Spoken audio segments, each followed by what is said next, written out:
ابو ہریرہ رضی اللہ تعالیٰ عنہ کی حدیث ہے کہ ایک شخص نبی کریم صلی اللہ علیہ وسلم کے پاس آیا اور اس نے کہا کہ میں تو ہلاک ہو گیا ہے اللہ کے رسول صلی اللہ علیہ وسلم. تو آپ صلی اللہ علیہ وسلم نے کہا کہ کیا بات ہے، کیوں ہلاک ہو گیا، کیا ہوا ہے؟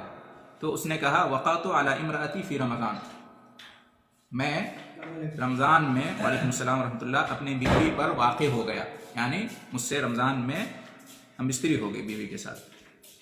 تو آپ صلی اللہ علیہ وسلم نے فرمایا هل تجد ما تعتق رقبہ، کیا تم ایک غلام آزاد کر سکتے ہو؟ تو اس نے کہا نہیں.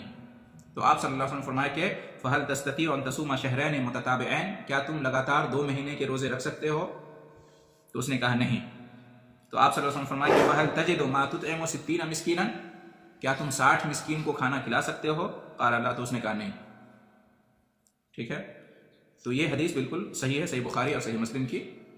اس حدیث سے کیا معلوم ہوا کہ اگر کسی نے روزے کی حالت میں، رمضان میں روزے کی حالت میں بیوی سے ہم بستری کر لیا تو اسے نہ صرف یہ کہ گناہ ہوگا اور توبہ کرنی پڑے گی، نہ صرف یہ کہ اسے اپنے روزے کی قضا کرنی پڑے گی، بلکہ اسے کفارہ بھی ادا کرنا پڑے گا. ایک غلام آزاد کرے، اگر اس کی طاقت نہیں ہے تو کیا کرے، 60 دن کا لگاتار روزہ رکھے. اگر اس کی بھی طاقت نہیں ہے اس کے پاس تو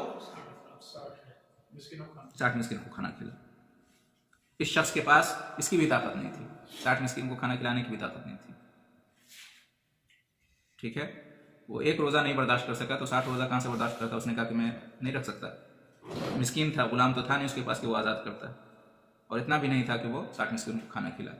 تو جو بالکل مسکین ہے اللہ جانتا ہے اس کی حالت کو، لیکن جس کے پاس یہ استطاعت ہے، طاقت ہے، وہ یہ کفارہ ادا کرنا پڑے گا.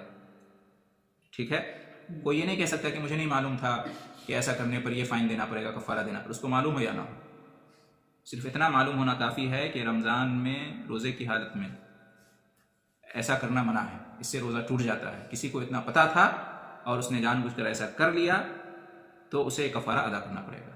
یہ نہیں کہہ سکتا کہ مجھے کفارے کا معلوم نہیں تھا، کفارے کا معلوم ہو یا نہ ہو. ٹھیک ہے.